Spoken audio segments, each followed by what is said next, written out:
Hello and welcome to this week's episode of Future of XYZ. We are going to be speaking with the amazing Chris Rainier, as in the mountain, about the future of exploration, also the title of his recent book. Chris is a documentary photographer, most of all, a Nat Geo explorer. You're actually the second one we've had on Future of XYZ, which is very cool. We talked about the future of Mount Everest with a college classmate of mine, Ben Ayers. You're also a filmmaker. You're a longtime explorer. You've lived in lots of places. And I just have to shout out that in my research for this, I was pretty humbled and amazed to realize that you had been Ansel Adams' photo assistant back in the 80s, which is just extraordinary for any human.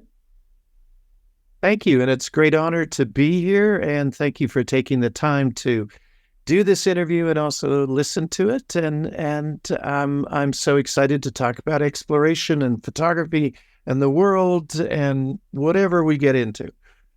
Well, Chris, I always like to talk to people first and foremost about the definition of the subject at hand. And in this case, it's going to be exploration. So I'd love you to start with a definition as you see it of what is exploration.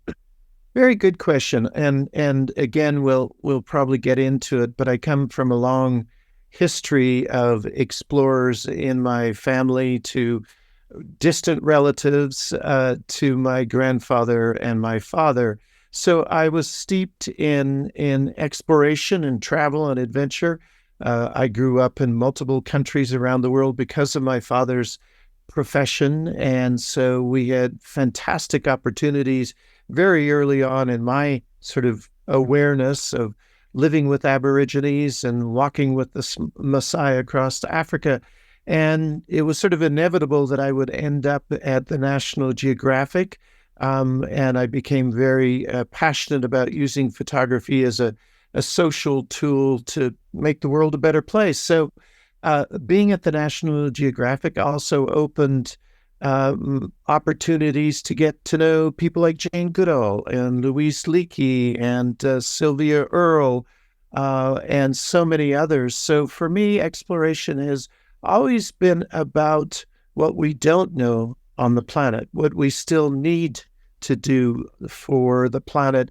And in the end, you don't know what to save if you don't go out and explore. So for me, exploration is mandatory to understand our planet, therefore appreciate it to the fullest, and then ultimately do everything in your power to save it.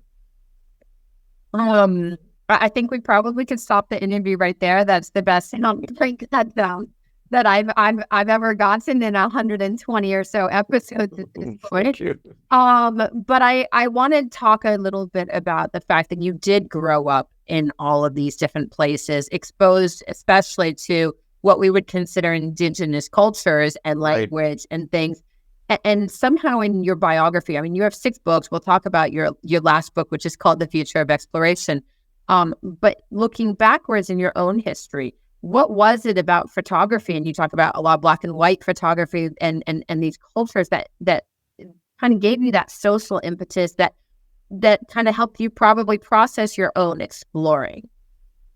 Very good question. Well, a number of things. Like so many people of my generation and quite a few generations, they grew up with the yellow bordered National Geographic magazine in the shelf. My parents had a subscription since 1952. So I literally, as a young kid, cut my teeth on National Geographic. And so the combination of living in Australia at that time and going with my father out into the bush, then, dragging the magazines off the shelf and seeing all these remarkable photographs and all of this remarkable exploration. And then sort of the coin dropped one day and I said, wait a minute, they have to send photographers out there. Wait a minute, those guys are making a living. Oh, what a cool way to see the world, to be educated, to continue one's own awareness of the world. And so I think that was really the evolution that got me into photography. And then my mother was an artist. And when we lived in England, I I went off to all these remarkable museums and art galleries. So sort of the art exploration sort of melded together to really kind of help me define my compass of I wanted to one day not only travel and explore, but hopefully to work for National Geographic. It's remarkable that you achieved that. Very few people get to do that. But I think what's also really interesting, I mean, besides the dozens of accolades and prizes that you have, maybe more than a few dozen, and the amazing organizations, nonprofit, governmental, non-governmental, corporate, et cetera, who you've worked for. I think one of the things that interests me is the foundation that you started yourself, which is called the Cultural Sanctuaries Foundation, which is focused on preserving biodiversity, as well as, again, going back to these traditional cultures, language, et cetera. Yes. I want to, before we jump into that, I want to talk about, because I think it's really important, kind of the role of exploration in human history and planetary history, really. Like, talk to me a little bit about how exploration as a concept has kind of evolved and also shaped our current day. Absolutely. Brilliant question. Well, really, since the dawn of mankind, some 60 to 80,000 years ago, man, came from, it's pretty well, science is established, came from Africa, came from the East African area. And, at that time we were hunting and surviving, and we were marking the caves with our exploits. And then eventually the greatest human migration that still continues today began to unfold. We started journeying north, and a huge diaspora unfolded around the planet, from breaking off and going west to Siberia, going across the land bridge in Africa, Alaska, and eventually getting very rapidly, some 30,000 years, down to the tip of South America. And not to mention the human migration of the Polynesians across the South Pacific. So we are a species of exploration. We are a species of curiosity, and we are a species of survival. So any number of those combinations have us traveling around the world, and continue to have us travel, and have us traveling out into space. So I am convinced it's built into our DNA.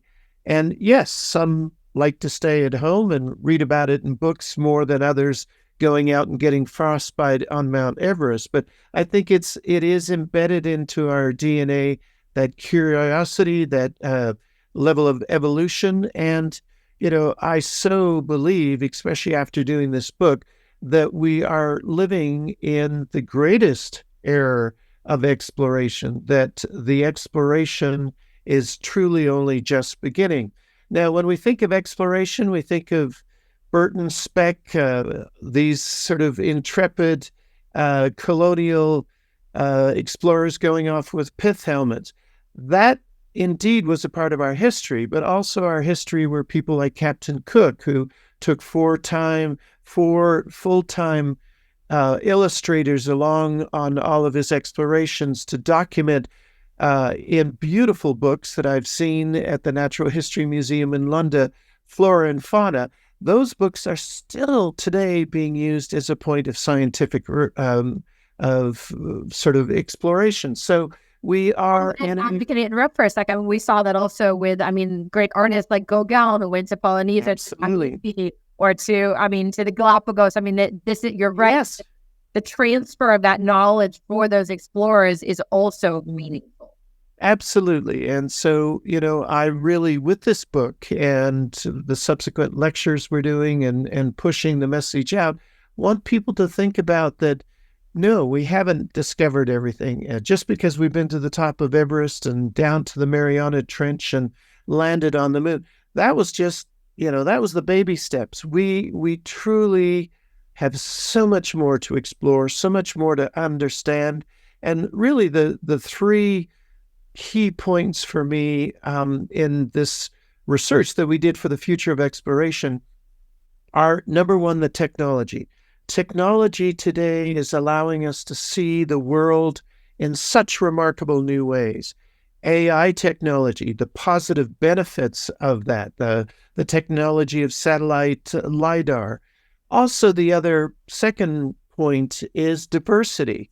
No longer are we really dealing with, white males with pith helmets. There are essays by and incredible exploration done by indigenous women from the Amazon, African scientists discovering new ways how to save the elephants. We have a variety of different, diverse ways. If we're going to truly understand the world, we have to get out of the myopic Western view of the world and realize that there are multiple ways of being.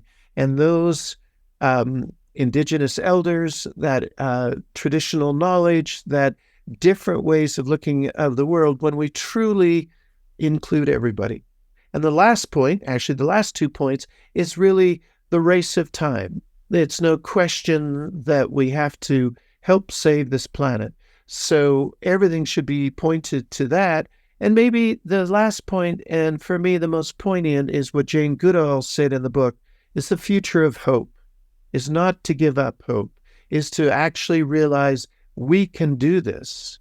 So let us not despair, but let's hurry and get on with the job. I mean, so much there to unpack. And I think, Sir Richard Branson wrote the foreword to this recent book, which is, of course, I mean, I would argue, one of the great explorers of current day. Absolutely. In the book, exactly to your point, you talk about, the mountaineers and the scientific, frontiers explorers and the tech people who are pushing boundaries on that level. We're exploring as human species. You Yes. by saying we are explorers as a species. Maybe it's perhaps in our DNA. Yes. In the current rush, which seems like kind of, there's a whole thing about the singularity in terms of technological exploration, but the impact of that on our planet and on species and on culture and on language and all these things seems to want to start erasing history a little bit. We are moving very fast towards a future that is not necessarily, it's going so much more exponentially rapidly. Maybe we're forgetting. Do you see that as a challenge to our future as we race towards exploration or continued exploration? Well, I would venture to say that is just merely one reality, the Western reality, the contemporary reality. But, just 2 months ago, I was in Mongolia in the western part of the Cossack Eagle area.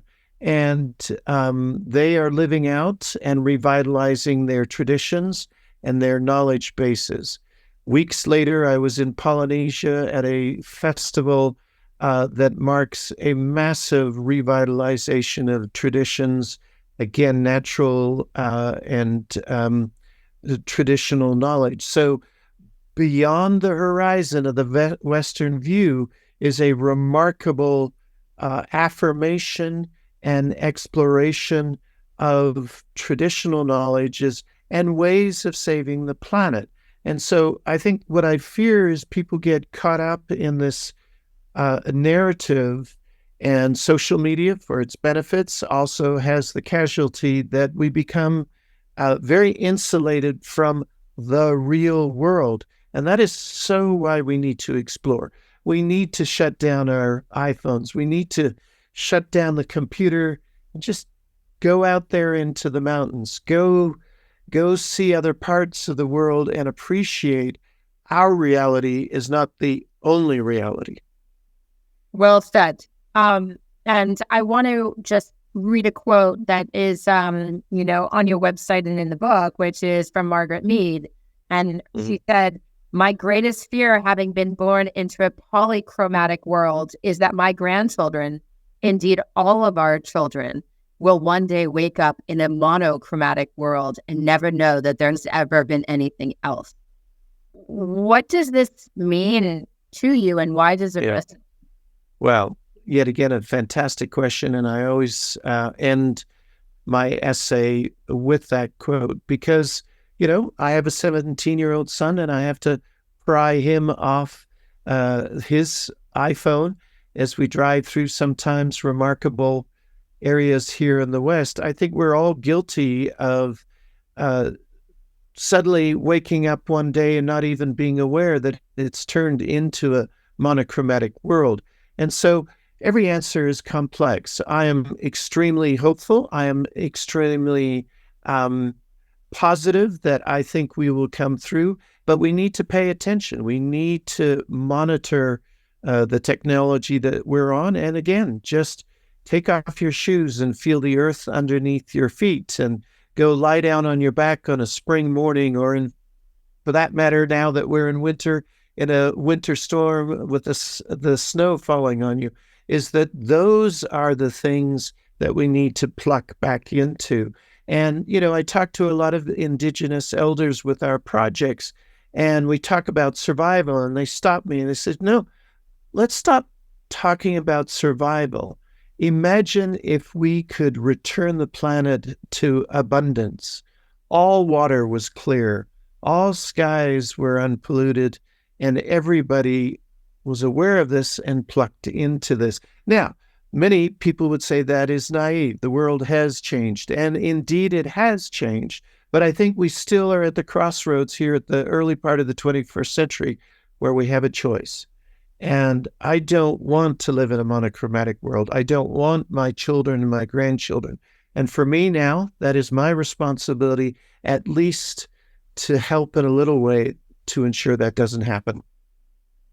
Well, thank you for that work. And the beauty of nature and of human culture is certainly helps educate and drive that meaning for a lot of us.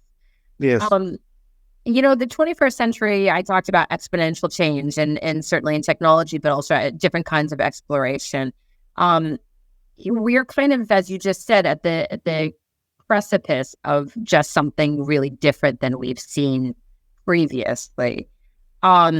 You've talked about how you think photography is a way, there's a relationship between your photography and, let's call it, social and environmental justice.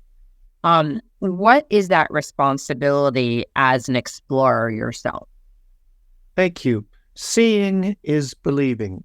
So if we did not see a picture of Buzz Aldrin coming down the steps on the moon, if we did not see Sir Edmund Hillary at the top of Everest, if we did not see the Earth rising from the moon by the Apollo 8 astronauts, the first time humanity had ever looked back on the finiteness of the human experience, if we do not see those images coming out of Gaza or Ukraine on the front page of the New York Times, we intellectually can get it, but not spiritually and emotionally.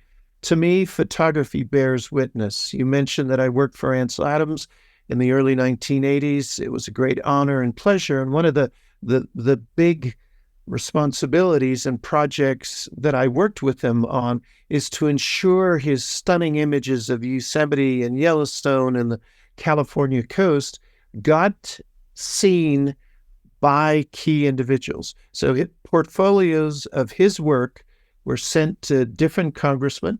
We fought hard to have a meeting with President Reagan at that time, and we presented him photographs of many of these natural places. At that time, Reagan was trying to open up the national parks to mineral mining, et cetera, et cetera. Photography plays a crucial role in persuasion and informing people, not only the written word on the intellectual level, but again, as I said, the photographic word, seeing is believing. Well, sidebar, I started my career not in fine art, but in fashion photography. I was a photographer's agent, so there you go. I understand the medium. The power. Yes, very powerful. Extraordinarily so. As we start wrapping up, Chris, I think one of the things in this book that you really did was look ahead with that hope and optimism. I mean, people like Dr. Jane Goodall, yes, and Sir Richard Branson and so many other extraordinary humans, as you just said, both known and unknown names, but we're doing great work. What is your kind of outlook for the next 5 to 10 years of the future of exploration? What are the biggest leapfrogs that you anticipate, and what are the things that are going to have the greatest impact? Well, again, I think technology. I'm going to take a young, brilliant archaeologist. She calls herself a space archaeologist, Sarah Parkak. She single-handedly has changed the field of archaeology. She uses satellite imagery and looks down on the earth and actually has enabled the government of Egypt to discover 22 different sites throughout Egypt. She's working with the Peruvian government. She's exploring for Viking sites further down the east coast of the United States. This would not be possible without two things: someone looking at the technology in a different way, and then also that power of technology to change. So to me, I think the future is going to be not driven by technology, but technology will allow us to discover things and show off asymmetrical things that we may not have been able to see before. And then I go back to the future for me is the indigenous voice. It is my hope, and that's what we're doing with our Cultural Sanctuaries Foundation, is to, at these meetings, these conservation COP meetings, at Climate Week in New York, and all these different venues, is to add extra seats at the table for the indigenous knowledge. Our scientific knowledge is only one reality, only one way to look at the world. I think if we're going to have a hope to save this planet, we have to have the entire human voice, all 6,000 languages with their knowledge bases coming together, sitting around the table.